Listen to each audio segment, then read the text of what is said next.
부모로서 자녀들을 어떻게 보고 계십니까? 나의 기대를 채워줄 그런 존재로 보고 계십니까? 아니면 하나님께서 나에게 은혜로 선물로 주신 존재로 그렇게 알고 계십니까? 우리는 자녀들을 어떻게 봐야 하는 것일까요? 오늘 함께 말씀을 나누면서 우리의 눈을 바르게 교정해 주시기를 소원합니다.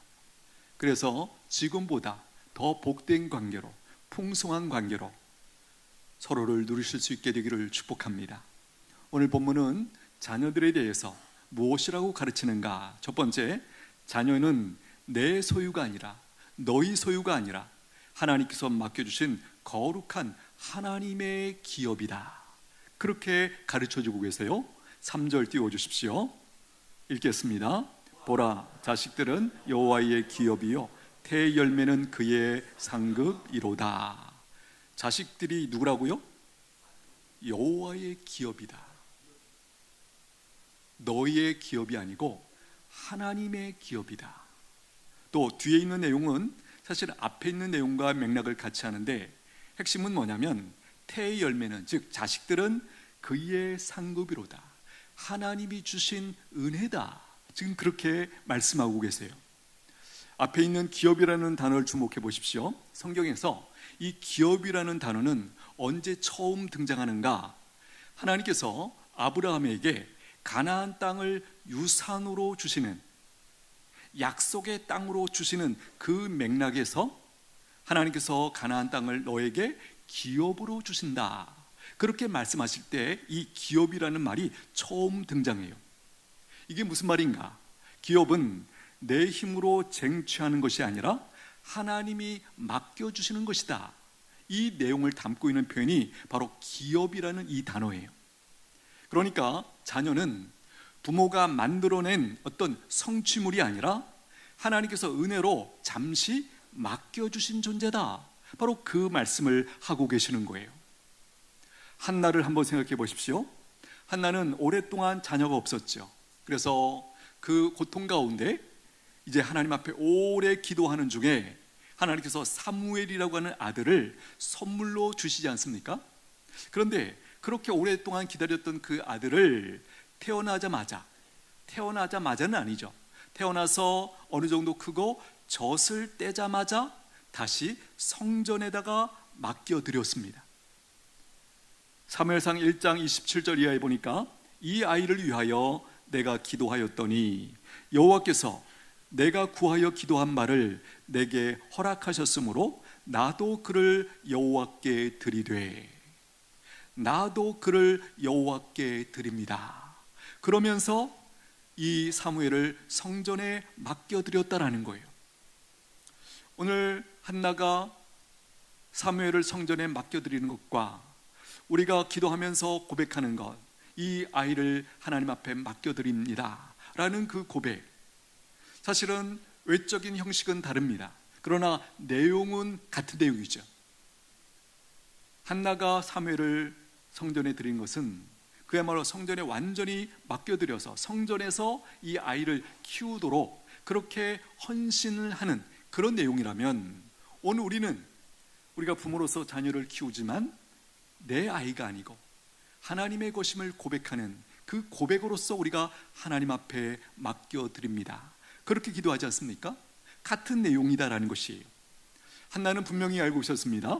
사무엘은 처음부터 자신의 것이 아니라 하나님의 것이었다라는 것을 사실은 이렇게 고백과 함께 하나님 앞에 드리고 있는 것이에요.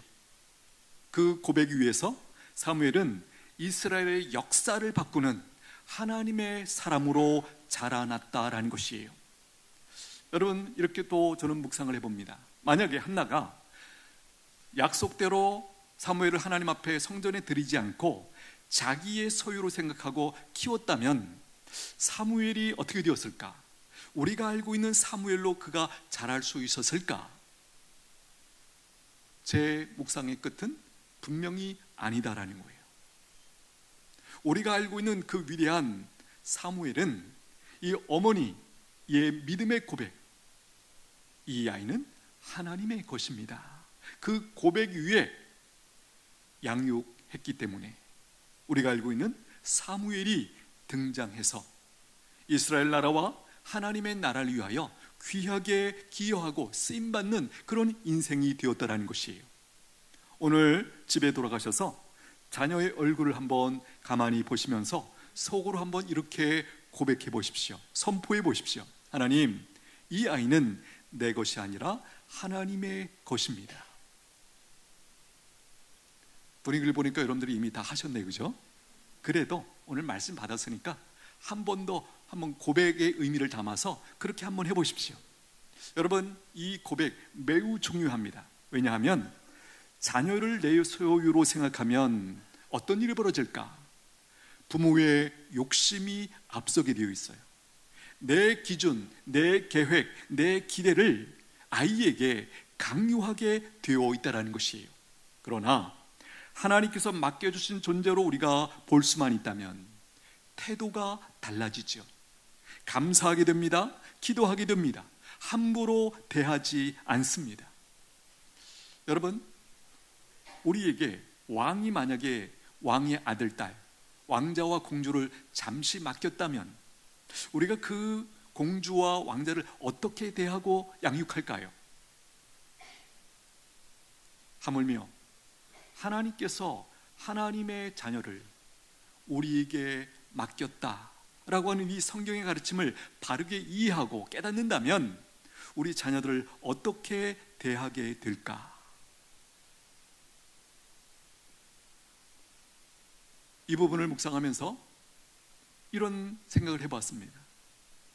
우리 부모님도 내가 어려서부터 내가 그분들의 소유가 아니고 하나님이 잠시 맡겨주신 하나님의 자녀라는 것을 그분들이 알고 믿었다면 그분들이 나를 어떻게 키우셨을까? 이런 생각을 해보았습니다. 여러분, 방금 우리가 나누고 있는 이 내용은 사실은 엄청난 변화예요. 누가 예수님을 믿기 전까지, 하나님을 알기 전까지, 이 말씀을 알기 전까지 자녀가 내 소유가 아니다, 이런 생각을 누가 했습니까? 그런데 알고 보니, 하나님의 말씀을 알고 보니 내 소유가 아니라 하나님의 소유인데 하나님이 잠시 우리를 믿고 우리 가정에, 우리 부부에게 맡겨주셨다라는 거예요. 여러분, 이 관점이 바르게 세워지게 되기를 축복합니다. 근본적인 변화가 일어나게 되어 있어요. 그래야 서로 더 온전히 기쁨으로 서로를 누릴 수 있다는 것이에요. 우리가 생각을 해보면 부모와 자녀 사이 참으로 특별한 관계예요. 맞습니까? 세상에 이런 존재가 어디 있다는 말입니까? 그렇죠? 소위 말하는 천륜이라는 표현으로 우리가 이 상황을, 이 관계를 설명하고 싶어 하지 않습니까? 이런 관계가 어디 있어요? 그런데 이 관계가 가장 기뻐하고 감사하고 충만하게 누려야 할 이 관계가 잘못된 이해로 말미암아 서로에게 상처가 되고 부담이 되고 걱정거리가 되고, 만약 이렇게 된다 그러면 우리의 인생 어떻게 되는 것입니까? 설명이 필요 없죠. 다시 한번 하나님께서 말씀하시는, 창조주께서 말씀하시는 부모와 이 자녀의 관계를 바르게 이해하고 그 관점을 가지고 자녀를 보는 은혜가 있게 되기를 축복합니다. 왜 은혜가 필요할까요? 우리에게 너무나 익숙해서 사실은 머리로 지금 하나님의 말씀을 듣지만 내 본능적으로, 아니 마음에서는 하나님의 소유다, 이걸 고백하는 것이 생각보다 어렵다라는 거예요.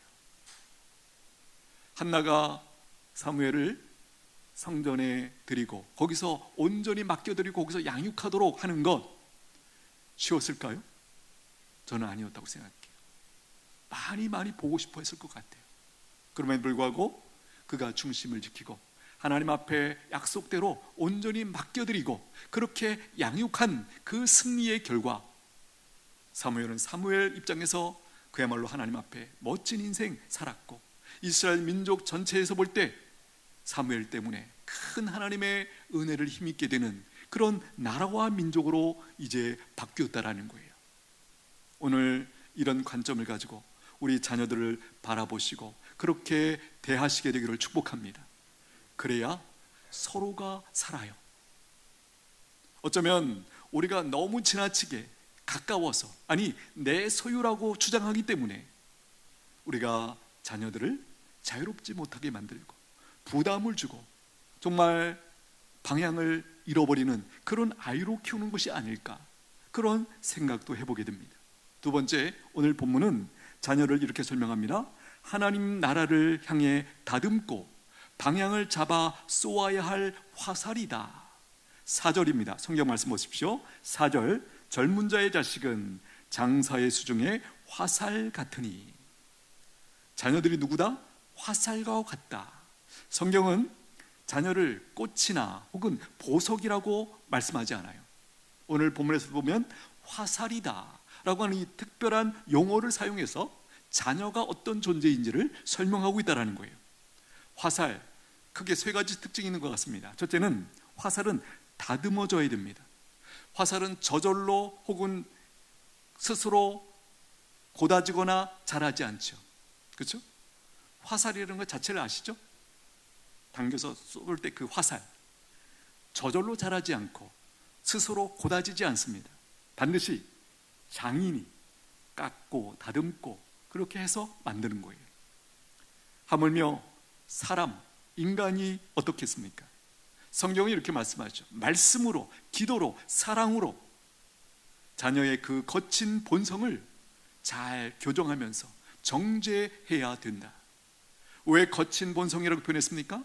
타락한 이후에 모든 인생들은 타락한 본성, 죄성을 가지고 태어나기 때문에 그 부분을 잘 말씀으로, 기도로, 하나님의 사랑으로 다듬지 않으면 어떻게 될지 몰라요. 화살은 무엇을 위한 것입니까? 근본적으로 나를 방어하기 위한, 지켜내기 위한, 또 무엇인가를 우리가 잡을 때, 동물을 잡는다든지 그런 거 할 때 우리의 필요를 위해서 그렇게 하지 않습니까?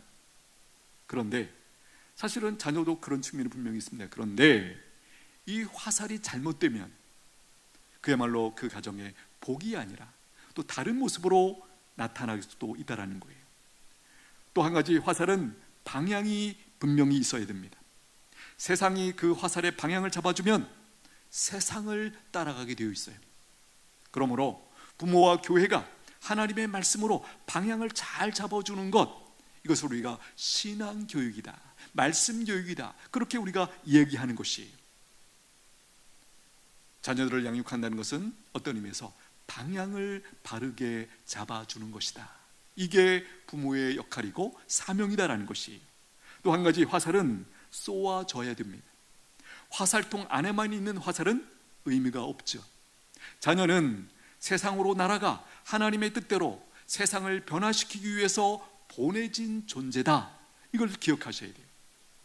우리가 품 안에 계속 품고 있을 수 없습니다. 그렇죠?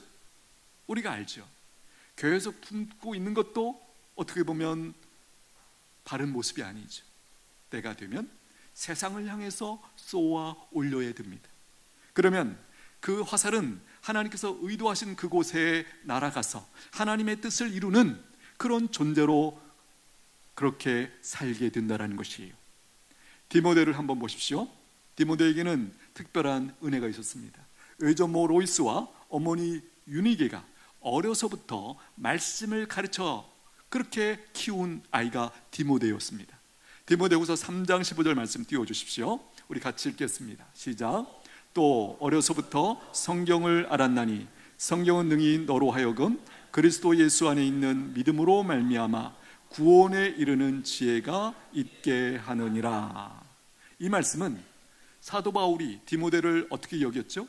믿음의 아들로, 친아들은 아니지만 믿음의 아들로 여기면서 지금 디모데가 어떤 존재인지를 지금 가르쳐주고 있는 그런 내용이에요. 너는 외조모와 어머니가 어려서부터 성경을 가르쳐서 그렇게 키운 아이야. 그리고 말합니다. 그 성경은 어떤 역할을 하는가? 구원에 이르는 지혜가 있게 하느니라. 여기서 말하는 구원은 궁극적으로 이제 예수님을 믿고 천국에 가는 것뿐만 아니라 이 땅에 살아가면서 얼마나 많은 크고 작은 구원이 우리에게 필요합니까? 그 모든 것을 염두에 두고 있는 표현이에요. 그래서 여기 구원에 이르는 지혜를 다르게 표현할 수 있다면 하나님을 경유하는 지혜, 승리하는 지혜, 아름답게 사는 지혜, 믿음으로 사는 지혜, 하나님의 뜻을 섬기는 지혜, 그 모든 지혜들을 이렇게 표현하고 있는 거예요.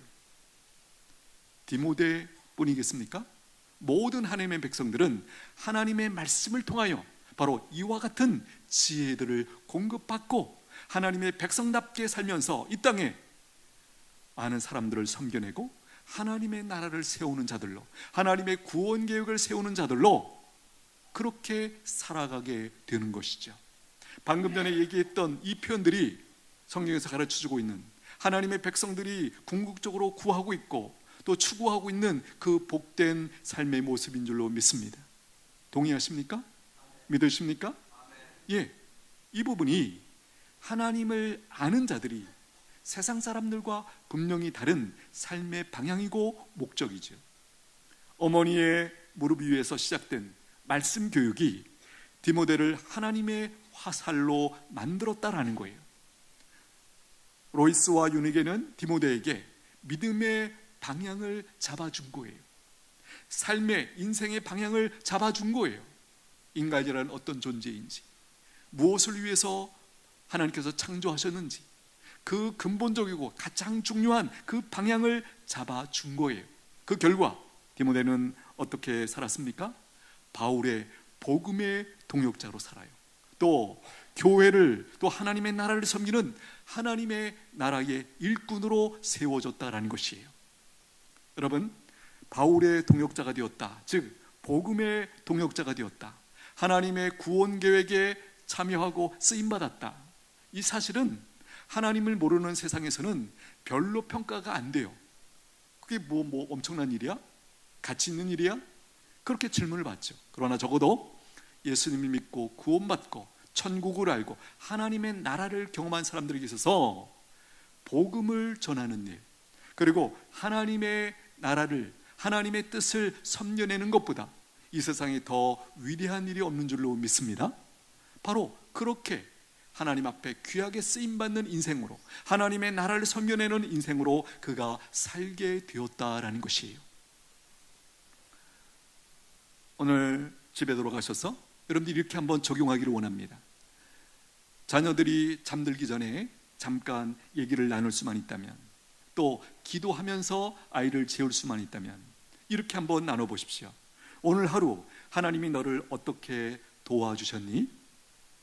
오늘 하나님 앞에 특별히 감사해야 할 일은 없을까? 이 질문을 한번 나눠보십시오. 하나님이 너를 어떻게 도와주셨지? 이 질문을 받으면 아이가 어떻게 반응할까요? 돌아보겠죠. 오늘 하나님이 나를 어떻게 도와주셨지? 돌아보면서 하나님의 은혜, 하나님이 나를 도우셨던 그 손길을 기억해내는 거예요. 이런 질문들을 늘 하면서 살면 어떻게 될까? 바로 그 자녀의 인생의 방향이 하나님을 향해 가도록 도와주는 아주 귀한 섬김이, 교육이, 양육이 된다는 거예요. 여러분, 상상의 나래를 펴십시오. 오늘 하루 마감할 때 하나님이 너를 오늘 어떻게 도와주셨어? 하나님 앞에 감사해야 할 일은 뭐니? 이렇게 질문을 하나 던지고 이제 그거를 아이가 대답할 수 있도록 기다려주고 하면서 도와주면 그 아이 마음속에 하나님이 날마다 나를 이렇게 도우시고 인도해 주시는구나, 그렇게 방향이 잡히는 거예요. 부모의 가장 중요한 사명 뭘까요? 우리가 잘 알고 있습니다. 기도하고, 위하여 기도하고, 말씀을 가르치고 믿음의 본을 보여주는 것이죠. 5절 말씀 띄워주십시오. 보십시오. 이것이 그의 화살통에 가득한 자는 복되도다. 이것이 뭐죠?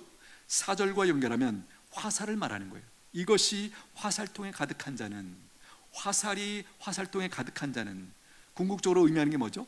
자녀들이 가정에 많은 부모는 복되도다, 그렇게 얘기하고 있는 거죠. 왜 그렇습니까? 그들이 성문에서 그들의 원수와 담판할 때에 수치를 당하지 아니하리로다. 성문이 뭐 하는 곳이죠? 그 시대의 성문은 마을에 유력한 사람들이 모여서 재판을 하는 곳이, 그 마을에 있는 어떤 문제가 생겼을 때 그 원로들이, 그 장로들이 모여서 재판을 하고 판결하고 그런 재판장의 역할을 하는 것이 성문이었죠. 여러분, 저는 이 부분을 묵상하면서 이런 그림이 떠오릅니다. 보십시오. 어떤 갈등이 생겼습니다. 부모님이 있고 여기 원수가 있습니다. 자, 원수라는 개념은 뭐 굉장히 힘이 없는 사람들을 우리가 얘기할 때 원수라는 표현을 별로 쓰지 않죠. 나보다 강하고 그런 상대일 때, 나를 힘들게 이럴 때 보통 우리가 원수 이런 표현을 쓰지 않습니까? 그런데 보십시오. 남편과 아내가, 특별히 노년이 된 부분을 생각해 보십시오. 할아버지 할머니가 이렇게 서 계시고 원수가, 강한 원수가 있습니다. 이 그림이 어때요? 지금 대결 구도로 보면 너무 이쪽이 안쓰럽죠. 그런데 이 할아버지 할머니에게 장성한 아들 10명이 있다고 생각해 보십시오. 비록 노구이시지만, 할머니 할아버지 모습으로 우리가 보이지만 뒤에 장성한 건장한 아들이 10명이 딱 버티고 있다. 여러분, 이 대결 구도가 갑자기 어떻게 되죠? 그림이 그려주시죠. 이런 그림이에요. 성문에서 원수와 담판할 때에 너희가 수치를 당하지 아니하리라. 얼마나 든든합니까? 그렇죠? 여기서 우리가 주의해야 할 것은, 여기 화살통에 가득한 자, 자녀들이 많은 자는 복되도다. 이 말은 단지 자녀가 많은 것이 복되다 그 말이 아니고, 말씀으로 잘 다듬어지고 하나님의 방향을 향해서 준비된 자녀들이 많은 가정이 복되다, 그런 뜻이에요. 어떤 의미인지 아시겠죠? 우리가 이제 보면은 모든 자녀들이 한결같이 바르게, 건강하게, 아름답게 살면 얼마나 좋겠습니까? 그러나 그렇지 못한 경우가 가끔 보이지 않습니까? 그 아이가 부모님에게 어떻게 힘들게 하는지 우리가 주변에서 얼마든지 볼 수 있는 상황 아니겠습니까? 그런 맥락을 말하는 것은 아니에요. 물론 힘들게 하는 그 자녀조차도 우리가 그 당시에는 충분히 모르지만 하나님의 선한 섭리가 있는 줄로 믿습니다. 우리가 주변에 보면 아이가 힘들게 해서 그것 때문에 하나님을 찾게 되고 구원을 받게 되는 그런 역사 많이 봐요.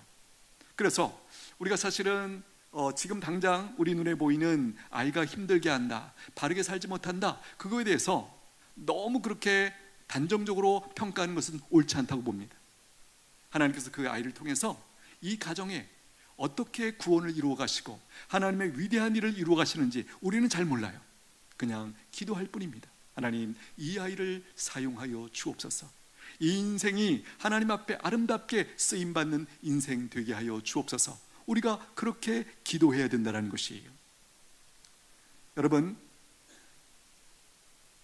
이 우리 눈에 현재 작아 보이는 이 아이들, 그러나 그 아이들 안에 하나님은 가정의 미래를, 그리고 교회의 미래를, 하나님의 미래를 심어 놓으셨습니다. 이게 바로 그 어린 자녀들이 가지고 있는 가능성이죠. 한마디로 말하면 우리는 모른다는 거예요. 그 아이를 통해서 하나님께서 어떤 계획을 가지고 계시는지, 그 아이를 어떻게 위대하게 아름답게 사용해 주실지 우리는 아무도 몰라요. 우리가 할 수 있는 최선은 무엇입니까? 그 아이들을 위해서 기도하고 말씀으로 양육하고 잘 양육해내는 그것이 현재 우리가 할 수 있는 최선이다라는 것이죠. 어거스틴의 어머니 모니카를 우리가 알고 있습니다. 어거스틴 어떤 아이였습니까? 그야말로 허랑방탕한 아들이었죠. 17년 동안 눈물로 날마다 어머니가 기도했습니다. 결국 어떻게 되었습니까?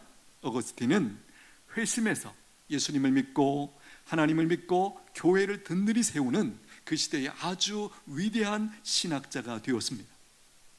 여기서 우리가 잘 알고 있는 유명한 표현이 나왔죠. 눈물의 자녀는 결코 망하지 않는다. 여러분 믿으십니까? 믿으십니까? 이게 얼마나 소망스러운지. 자녀가 없는 우리 성도님들도 오늘 말씀이 나는 해당이 안 된다, 그렇게 이해하시면 안 돼요. 교회 안에 모든 아이들은 다음 세대의 우리의 자녀들이에요. 우리 모두 믿음의 부모가 된 것이죠. 기도와 격려로 우리 자녀들을 함께 양육하는 것, 우리의 역할이고 우리의 책임이고 우리의 사명인 줄로 믿습니다. 이 부분 우리가 놓치면 안 됩니다. 내가 비록 자녀가 없을지라도 우리 교회에 보내주신 우리 자녀들, 우리가 함께 공동으로 양육해야 되는 그 사명이 우리에게 있다는 거예요. 이제 말씀을 정리합니다. 부모로서 자녀를 위해서 할 수 있는 가장 중요한 것 세 가지를 정리해보면, 기도하십시오. 자녀를 위해서 기도하시고 특별히 자녀들과 함께 기도하십시오. 여러분, 우리가 자녀를 위해서 기도하는 거 우리 부모님들은 다 하신다고 생각해요. 그러나 이 부분은 어떻습니까? 자녀들과 함께 기도하는 것 하고 계십니까? 가정에서나 가장 좋은 방법은 교회에서 금요기도회나 이런 데에 함께 와서 그 기도의 자리에서 함께 자녀들과 함께 기도하는 것, 너무나 중요한 양육의 비결이다라는 거예요. 말씀을 잘 가르쳐 주십시오. 말씀을 가르친다라는 이 개념 자체는 사실은 교회에서 우리 교육자들이 가르친 그런 개념이 있다면, 부모님들은 좀 달리 표현한다면 말씀을 나누는 거죠. 나는 그 말씀을 이렇게 받았다, 이렇게 나는 순종하고 있고 하나님이 이런 은혜를 주시더라, 이런 내용을 우리가 주일을 마치고 집에 돌아가서 또 돌아가면서 오늘 말씀 어떤 거 들었어? 어떤 말씀이 감동이 있었든 뭐 등등 이렇게 말씀을 가지고 계속 삶을 나누는 거죠. 예배 자리에 데려오시고 함께 예배를 드리십시오.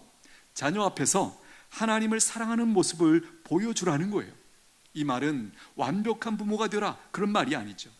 믿음의 방향을 보여주는 부모가 되십시오. 바로 그 얘기예요. 여러분, 자녀들에게 공부해라 이 말 대신에 하나님이 너를 정말 귀하게 여기신다, 이런 얘기를 해주세요. 너 성공해야 된다 그 말 대신에 하나님 앞에서 너는 정직하게 살면 좋겠다, 남보다 앞서야 된다 이런 말 대신에 하나님 앞에 귀하게 쓰임받는 사람이 되기를 위하여 엄마 아빠는 기도하고 있어, 이런 단어가 여러분 바꾸셔야 돼요. 세상 사람들이 하는 그 말 그대로 하는 것, 저는 오히려 우리가 뭔가를 합당하지 않은 모습으로 반응한다는 생각이 듭니다. 자녀의 성적표보다 자녀의 영혼 속에 담긴 하나님의 형상을 더 귀하게 여길 줄 아는 우리 모두가 되기를 축복합니다. 이렇게 하나님 앞에서 자녀가 누구인지를 아는 그 부모님들, 그들이 누려야 할 복인 줄로 믿습니다. 동시에 이런 부모를 둔 자녀들이 누리는 복이다라는 것이에요. 앞에서도 말씀드렸지만 부모님이 나를 자기 소유가 아니라 하나님의 자녀로 그렇게 여기면서 나를 키워주신다면 얼마나 좋을까. 여러분, 상상이 되시죠? 또 부모의 입장에서도 내 소유다, 마치 내가 다 책임져야 될 것 같은, 이것은 옳은 태도가 아니죠. 믿음의 태도가 아니죠. 하나님이 나에게 잠시 맡겨주신 하나님의 자녀다 라고 하는 이 어떤 이 분명한 이 선을 우리가 분명하게 가질 때 우리가 더 자유롭게, 더 간절한 마음으로 충성스럽게 우리 자녀들을 양육하게 될 줄로 믿습니다. 이 서로의 관점을 바르게 성경적으로 정립할 때 우리는 서로에게 복이 되는 줄로 믿습니다. 우리 모두가 이 은혜 가운데 나가시게 되기를 축복합니다. 기도하겠습니다. 하나님 아버지, 우리의 눈을 열어주셔서 자녀를 내 소유가 아니라 하나님께서 맡겨주신 거룩한 기업인 것을 보게 하여 주옵소서. 우리의 욕심이 아니라 하나님의 뜻대로 자녀를 사랑하게 하시고 말씀과 기도로 다듬어 하나님 나라를 향해 나아가는 화살로 세워 주시옵소서. 우리 가정이 믿음의 방향을 잃지 않게 해주시고 자녀들이 하나님을 경외하는 사람으로 자라게 하여 주시옵소서. 자녀의 성공보다 그 영혼 속에 담긴 하나님의 형상을 더 귀하게 여길 줄 아는 믿음의 사람들 되게 하여 주옵소서. 우리 교회가 다음 세대를 품고 세우는 축복하는 교회가 되게 하여 주시옵소서. 예수님의 이름으로 기도하옵나이다. 아멘. 찬송가 565장